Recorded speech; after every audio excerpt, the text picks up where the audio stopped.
Hello students, welcome to my channel. तो आज के इस वीडियो में मैं आपके बीए 6 सेमेस्टर हिस्ट्री पेपर 1 जिसमें आपको पढ़ना है गांधी का युग और जन आंदोलन, यही आपका हिस्ट्री पेपर 1 का टाइटल है जो आपको अपने 6 सेमेस्टर में पढ़ना है। और जैसा कि मैं आपको बता दूं कि आज के इस वीडियो में मैं आपके बीए 6 सेमेस्टर हिस्ट्री के पेपर 1 यानी गांधी का युग और जन आंदोलन का मोस्ट इम्पॉर्टेंट क्वेश्चन और साथ ही साथ उसका आंसर आज की इस वीडियो में बताने वाली हूं, जो आपके एग्ज़ाम के दृष्टि से बहुत महत्वपूर्ण है। तो देखिए जिस भी यूनिवर्सिटी में सब्जेक्टिव पेपर आता है तो यह वीडियो उन सभी स्टूडेंट्स के लिए बहुत ज़्यादा हेल्पफुल होगी, और जिनका ऑब्जेक्टिव टाइप पेपर होता है वो भी पूरी फुल डिटेल क्वेश्चन वाली और टॉपिक की वीडियो देखा करें, क्योंकि जब पूरी वीडियो देखे रहेंगे तभी आप अपना ऑब्जेक्टिव टाइप क्वेश्चन अटेम्प्ट कर पाएंगे एग्ज़ाम में। तो देखिए, आज मैं जितने भी क्वेश्चन आपको बताऊंगी उनको आप कहीं नोट डाउन कर लीजिएगा या स्क्रीनशॉट कर लीजिएगा। तो चलिए वीडियो शुरू करते हैं। और इसी तरह के एक मॉडल पेपर की वीडियो मैंने अपलोड कर दी है आपके हिस्ट्री पेपर 1 की, तो आप उसको भी देख लीजिएगा। उसका लिंक मैं आपको इसी वीडियो के डिस्क्रिप्शन बॉक्स में दे दूंगी। और ऐसी वीडियोस अभी चैनल पर लगातार आती रहेंगी ताकि आप लोग अपने एग्ज़ाम की तैयारी बढ़िया तरीके से कर सको। चलिए शुरू करते हैं। तो देखिए, फर्स्ट आपका इम्पोर्टेंट क्वेश्चन है, सविनय अवज्ञा आंदोलन का क्या उद्देश्य था। देखिए, सविनय अवज्ञा आंदोलन किसने चलाया था? गांधी जी ने चलाया था, शुरुआत इसकी की थी। तो आखिर सविनय अवज्ञा आंदोलन का उद्देश्य क्या था, किन उद्देश्यों के साथ ये आंदोलन शुरू हुआ था? तो ये क्वेश्चन बहुत इंपॉर्टेंट है, क्योंकि सविनय अवज्ञा आंदोलन के बारे में प्रश्न आपकी परीक्षा में ज़रूर पूछेगा। तो इसलिए आप इसको नोट कर लीजिए या स्क्रीनशॉट कर लीजिए, और जो आंसर मैं आपको बताऊंगी उसको भी आप कहीं लिख लीजिए और उसी को याद करके जाइएगा और एग्ज़ाम में इसी तरह से आप लिख दीजिएगा। देखिए, सविनय अवज्ञा का शाब्दिक अर्थ होता है किसी चीज़ का विनम्रता के साथ तिरस्कार करना या उल्लंघन करना। क्या मतलब होता है सविनय अवज्ञा? सविनय अवज्ञा का आंदोलन होता है कि अगर किसी चीज़ का विरोध करना है, खुलकर किसी चीज़ का तिरस्कार करना है, उल्लंघन करना है, तो विनम्रता के साथ करो, ना कि लड़ाई झगड़े के साथ। तो जो आंदोलन चलाया गया गांधी जी के द्वारा, सविनय अवज्ञा आंदोलन, तो ये एक ऐसा आंदोलन था जिसमें विनम्रता के साथ तिरस्कार किया गया। ब्रिटिश सरकार के कानून का, ब्रिटिश सरकार का विरोध किया गया वह विनम्रता के साथ। सविनय अवज्ञा आंदोलन गांधी जी के नेतृत्व में शुरू हुआ था, जिसकी शुरुआत गांधी के प्रसिद्ध दांडी मार्च से हुई थी। तो देखिए, सविनय अवज्ञा आंदोलन की शुरुआत कैसे हुई? तो दांडी मार्च से हुई थी। इसकी शुरुआत गांधी जी ने की थी। 12 मार्च 1930 को गांधी जी और आश्रम के 78 अन्य सदस्यों ने अहमदाबाद से 241 मील दूर भारत के पश्चिमी तट के एक गांव दांडी तक पैदल ही यात्रा की थी, साबरमती आश्रम से।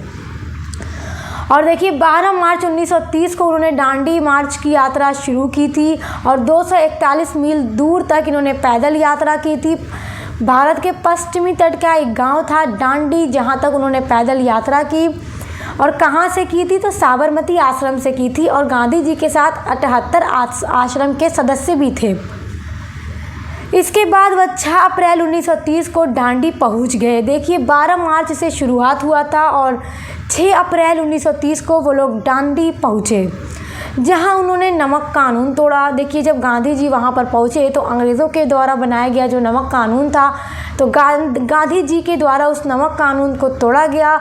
उस समय किसी के द्वारा भी नमक बनाना गैर कानूनी था, क्योंकि उस पर सरकार का एकाधिकार था। गांधी जी ने क्या किया कि समुद्र के पानी के वाष्पीकरण से बने नमक को मुट्ठी में उठाकर सरकार की अवज्ञा की, यानी विनम्रता के साथ। देखिए, सविनय अवज्ञा आंदोलन की शुरुआत हुई और नमक कानून की अवज्ञा के साथ ही पूरे भारत में सविनय अवज्ञा आंदोलन फैल गया था। तो अगर आपसे पूछ दे कि सविनय अवज्ञा आंदोलन का क्या उद्देश्य था या सविनय अवज्ञा आंदोलन की शुरुआत किस तरह से हुई थी, वर्णन कीजिए। तो देखिए, ठीक इसी तरह से इस आंदोलन की शुरुआत हुई थी। सबसे पहले गांधी जी ने नमक कानून तोड़ा था और पैदल इन्होंने यात्रा की थी दांडी तक, और वहां पहुंचकर उन्होंने नमक कानून तोड़ा।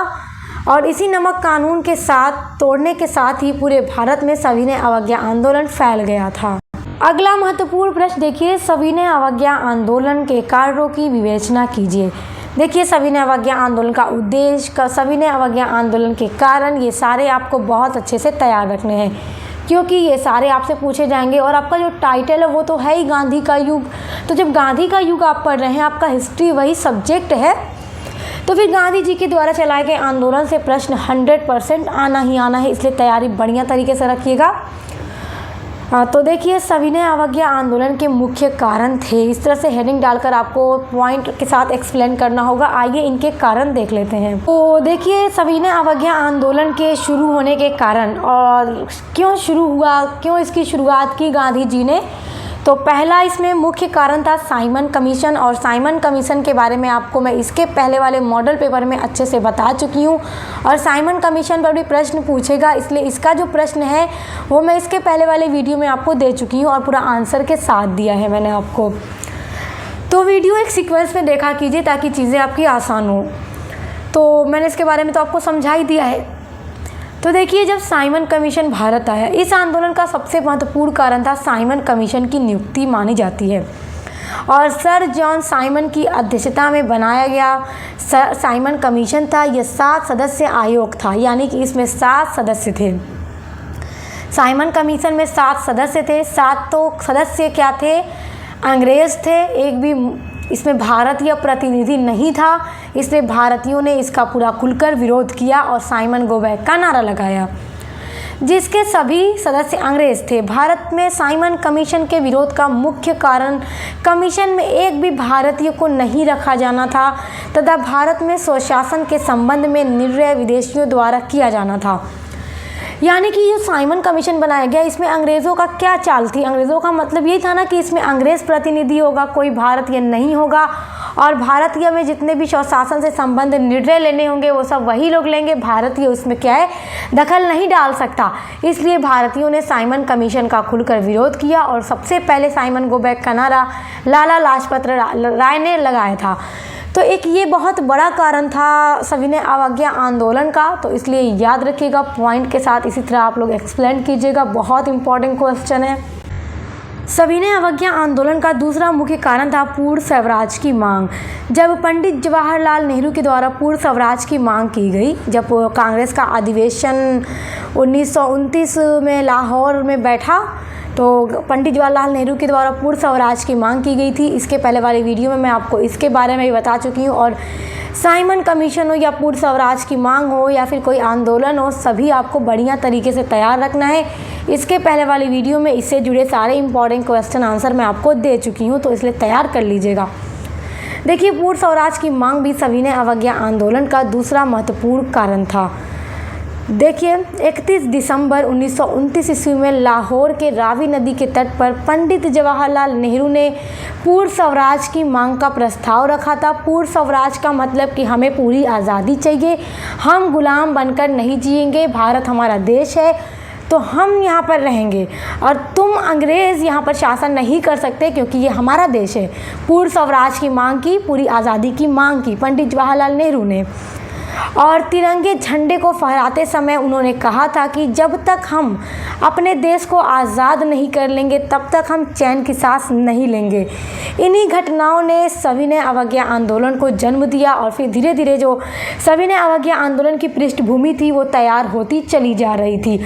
और वो कब शुरू कब हुई, नमक कानून तोड़ने के साथ वो पूरे भारत में फैल चुका था।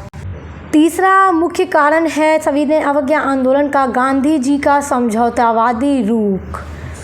देखिए, ये भी बहुत एक महत्वपूर्ण कारण है। सविनय अवज्ञा आंदोलन का एक महत्वपूर्ण कारण गांधी जी का समझौतावादी रुख था, रुख माना जाता है। देखिए, आंदोलन प्रारंभ करने से पहले जो सविनय अवज्ञा आंदोलन था, तो गांधी जी ने इस आंदोलन को शुरू करने से पहले लॉर्ड इरविन के सामने अपना 11 सूत्र की मांग रखी।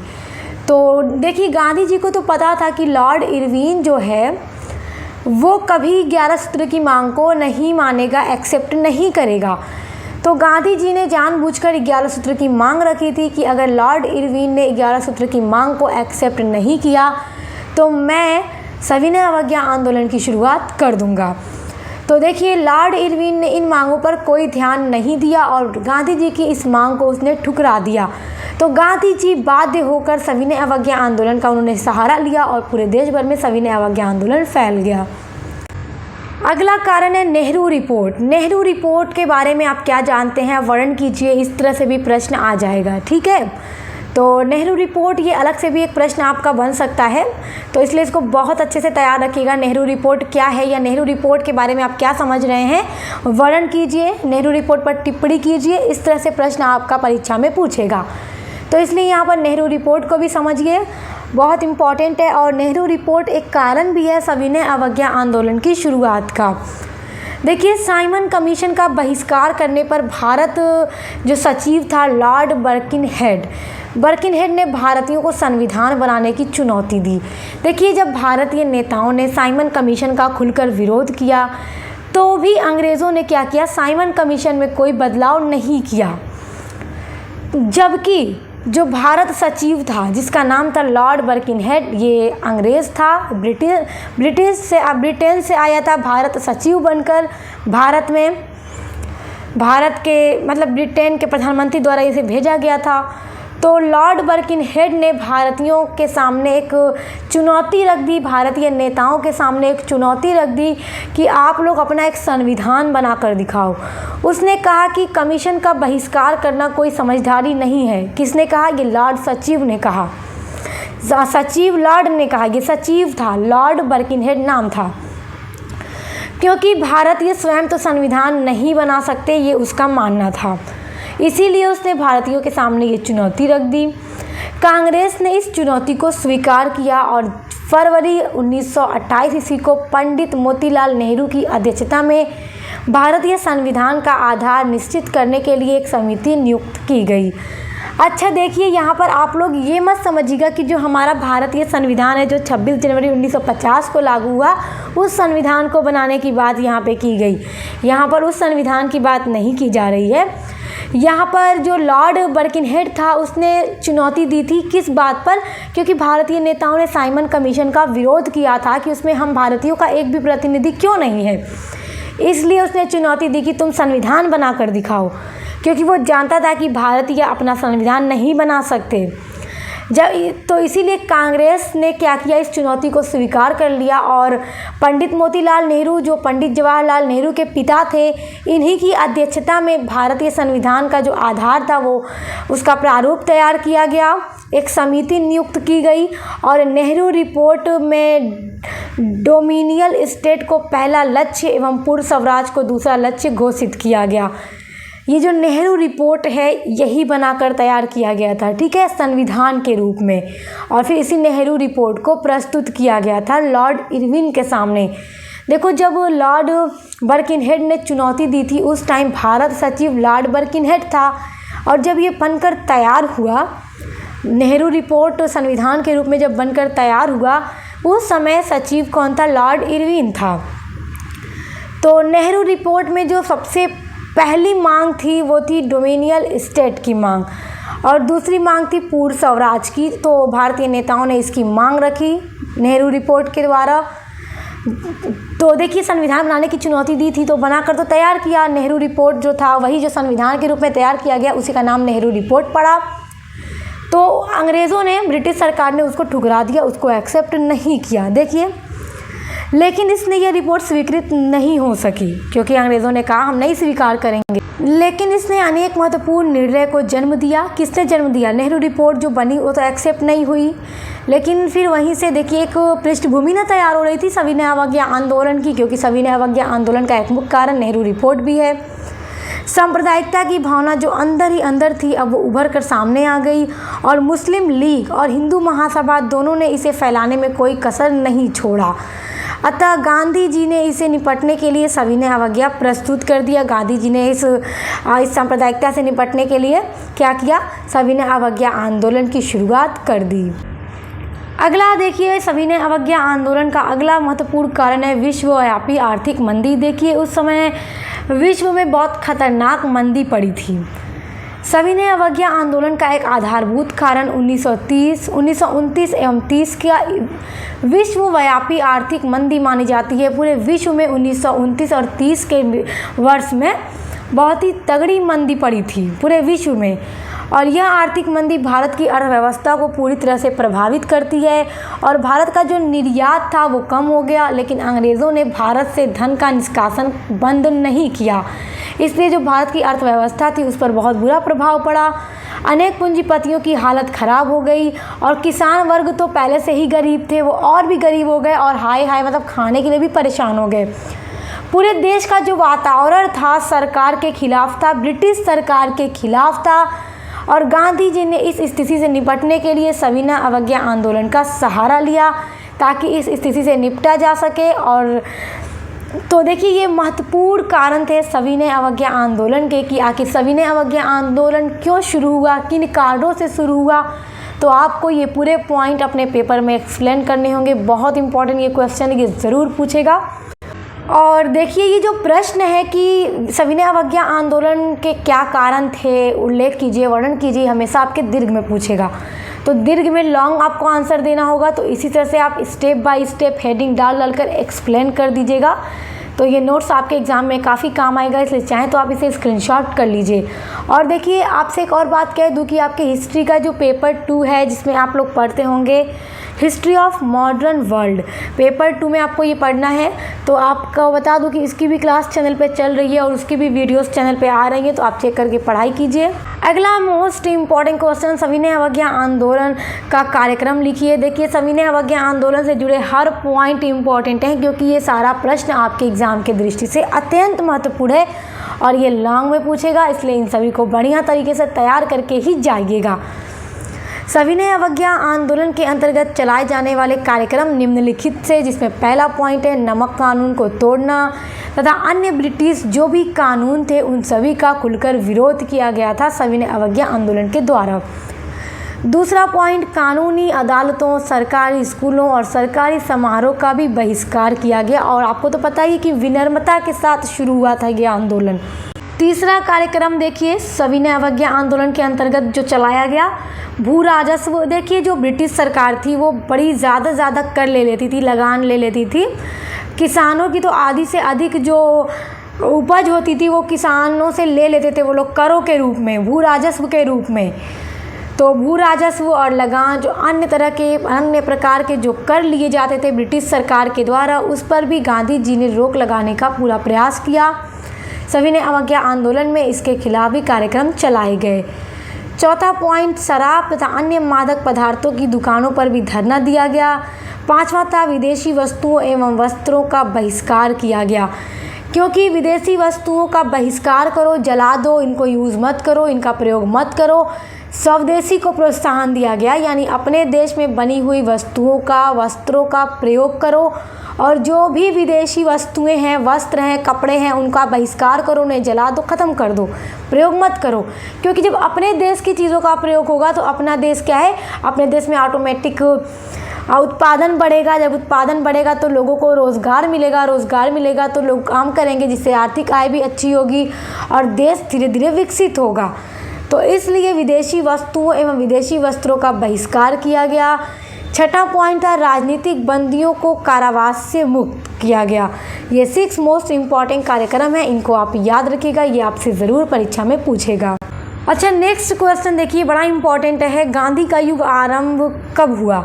गांधी का युग तो आप पढ़ रहे हैं ना 6 सेमेस्टर हिस्ट्री पेपर 1 में, गांधी का युग और जन आंदोलन आप यही पढ़ रहे हैं। तो गांधी का युग कब आरंभ हुआ आपको पता होना चाहिए कि कब से शुरुआत हुई।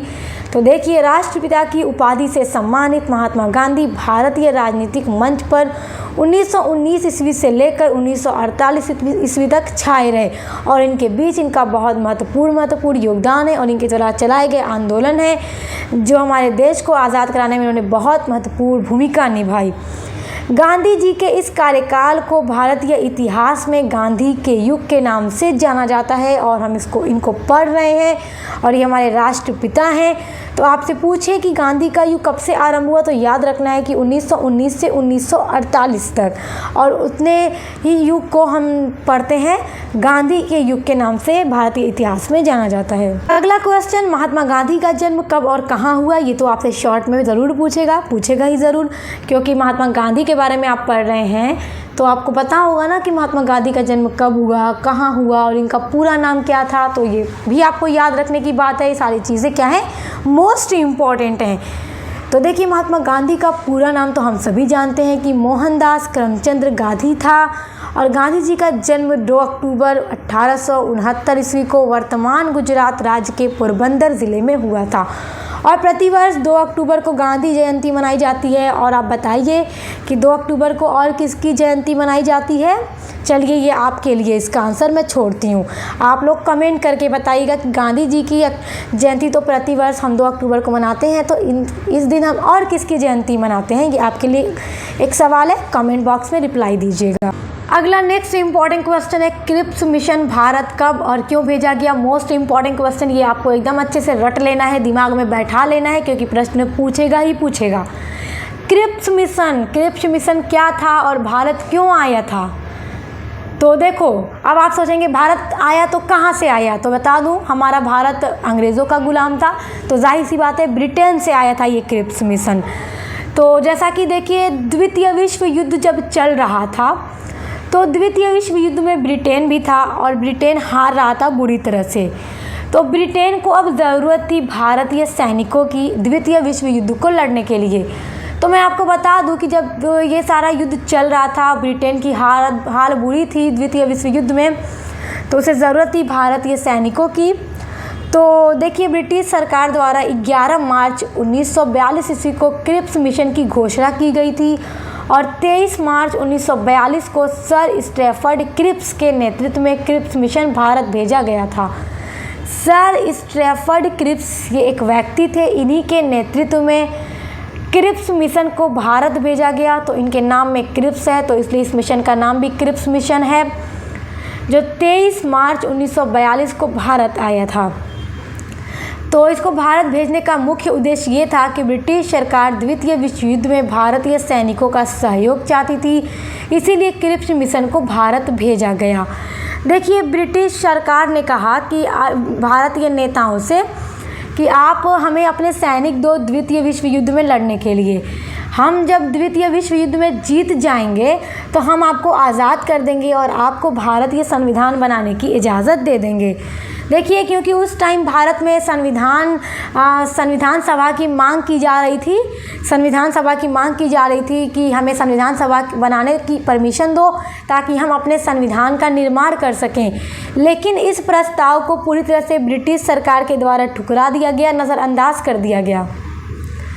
तो अब जब द्वितीय विश्व युद्ध में ब्रिटेन पूरी तरह से हार रहा था, तो अब उसने लालच दी, भारत को लालच दी क्रिप्स मिशन भेजकर कि आप अपने सैनिक दे दो लड़ने के लिए, अगर हम जीत जाएंगे द्वितीय विश्व युद्ध में तो हम आपको आज़ाद कर देंगे और संविधान सभा बनाने की परमिशन दे देंगे।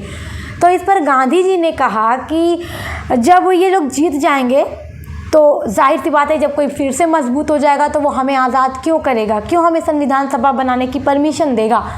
तो इसलिए भारतीय नेताओं के द्वारा क्रिप्स मिशन को ठुकरा दिया गया और भारतीय सैनिकों को नहीं भेजा गया। और गांधी जी ने इस पर कहा भी कि हमें डूबते हुए बैंक का चेक नहीं चाहिए, क्योंकि अब ब्रिटेन लालच दे रहा था। तो गांधी जी ने साफ साफ इनकार कर दिया और भारतीय नेताओं ने एक भी भारतीय सैनिक ब्रिटेन को द्वितीय विश्व युद्ध में लड़ने के लिए नहीं दिया। तो अब आपको पता चल गया ना कि क्रिप्स मिशन भारत किस उद्देश्य के साथ भेजा गया था। तो अब मैं उम्मीद करती हूँ कि ये प्रश्न एग्जाम में आएगा तो आप इसको आसानी से लिख लेंगे, चीज़ों को समझे रहेंगे कहानी की तरह। तो बहुत आसान है, तो इसलिए मैं प्रश्न उत्तर जब बताती हूँ तो चीज़ों को आसानी से समझा देती हूँ एकदम आम सी भाषा में, ताकि आपको दिमाग में ये कहानी की तरह बैठ जाए और आप इसको एग्जाम में अच्छी तरह से लिख सकें। देखिए, अगला महत्वपूर्ण क्वेश्चन है भारत छोड़ो आंदोलन। भारत छोड़ो आंदोलन से भी प्रश्न आएगा। वो प्रश्न क्यों आएगा? देखो, प्रश्न इसलिए आएगा कि जो भारत छोड़ो आंदोलन है वो भारतीय स्वतंत्रता संग्राम का अंतिम महान लड़ाई मानी जाती है, क्योंकि इसके बाद फिर हमारा देश तो आज़ाद हो गया था। तो देखो, भारत छोड़ो आंदोलन को अगस्त क्रांति भी कहा जाता है और इसे भारतीय स्वतंत्रता आंदोलन की अंतिम महान लड़ाई भी मानी जाती है। देखिए, भारत छोड़ो आंदोलन की शुरुआत गांधी जी ने की थी। तो 8 अगस्त 1942 को बम्बई के ऐतिहासिक ग्वालियर टैंक मैदान में कांग्रेस कार्य समिति की बैठक गांधी जी ने भारत छोड़ो आंदोलन की घोषणा की थी। तो देखिए, जब इस आंदोलन की शुरुआत हुई तो ये था कि अब आंदोलन शुरू होने वाला है, इसकी घोषणा गांधी जी ने कर दी थी। तो जब ये बात अंग्रेज़ों को पता चली तो क्या हुआ कि जितने भारतीय नेता थे उन सभी को अंग्रेज़ों ने बंदी बना लिया, उठवा लिया। फिर अगले दिन जब जिस मैदान से शुरू होना था भारत छोड़ो आंदोलन, तो वहाँ जब पूरी जनता पहुँची तो लोगों ने देखा कि कोई भारतीय नेता नहीं है, तो अंग्रेज़ों ने जनता को भड़काने का काम शुरू किया। उन्होंने कहा कि तुम्हारे नेताओं ने तुम्हें धोखा दिया है। लेकिन फिर रेडियो के माध्यम से पता चला जनता को कि भारतीय नेताओं को अंग्रेज़ों के द्वारा बंदी बना लिया गया है। तो फिर जनता और भी ज़्यादा जागरूक हो गई आंदोलन के लिए, और जनता ने बढ़ चढ़कर और इस आंदोलन को किया। और इस आंदोलन में महिलाओं और विद्यार्थियों ने भी बहुत बढ़ चढ़कर भाग लिया। और इस आंदोलन में, भारत छोड़ो आंदोलन में, महिलाएं आगे थीं। देखिए, महिलाएं आगे इसलिए थीं क्योंकि जब ये लोग आंदोलन करते थे तो अंग्रेज़ों के द्वारा लाठी चार्ज किया जाता था। तो महिलाएं जब आगे रहेंगी तो अंग्रेज़ लाठी चार्ज करने से डरेगा। क्यों डरेंगे? तो देखो, अगर वो लोग महिलाओं पे लाठी चार्ज करते तो इंटरनेशनल लेवल पर अंग्रेज़ों की बेइज्जती होती कि अपनी सत्ता के लिए उन्होंने महिलाओं पर लाठी चार्ज किया। कहीं ना कहीं उनकी इंसल्ट की बात थी, इसलिए उन्होंने मतलब महिलाओं पर लाठी चार्ज न कर पाए, और इसलिए यह आंदोलन तेज़ी से बढ़ता गया और महिलाएं इस आंदोलन में बहुत आगे थीं, बढ़ चढ़कर भाग लिया था। तो भारत छोड़ो आंदोलन के बारे में पूछे तो आप इसके बारे में लिख दीजिएगा। आइए अब नेक्स्ट क्वेश्चन देखते हैं। देखिए, अगला क्वेश्चन बड़ा इंपॉर्टेंट है, माउंटबेटन योजना। अब देखिए, जब हमारा भारत आज़ाद होने वाला था अंग्रेज़ों की ग़ुलामी से, तो तब उससे पहले माउंटबेटन योजना बनी। और माउंटबेटन योजना जो थी, लॉर्ड माउंटबेटन भारत के अंतिम वायसराय थे। तो देखिए, इन्होंने ही बनाई थी ये योजना, इन्हीं के नाम पर ये माउंटबेटन योजना थी। और जब भारत आज़ाद होने वाला था तो अंतिम जो वायसराय थे वो लॉर्ड माउंटबेटन थे। तो लॉर्ड माउंटबेटन ने 3 जून 1947 ईस्वी को अपनी योजना माउंटबेटन योजना प्रस्तावित की। और इस योजना में प्रमुख 2 बातें महत्वपूर्ण थीं। 2 बातें कौन सी थी? माउंटबेटन योजना की 2 बातें कौन सी प्रमुख थी? पहली बात तो ये थी कि 1947 में ही भारत को आज़ाद कर दिया जाएगा और भारत को सत्ता हस्तांतरण कर दिया जाएगा। यानी जो सत्ता भारत की अभी तक ब्रिटिश सरकार संभाल रही थी, अब वो भारत को सौंप दी जाएगी, भारत को आज़ाद कर दिया जाएगा। और दूसरी महत्वपूर्ण बात जो माउंटबेटन योजना में थी वो ये थी कि जब भारत को आज़ाद किया जाएगा तो दो अलग अलग राष्ट्रों के रूप में आज़ाद किया जाएगा, भारत तथा पाकिस्तान। इस प्रकार के 2 राज्यों में भारत का विभाजन।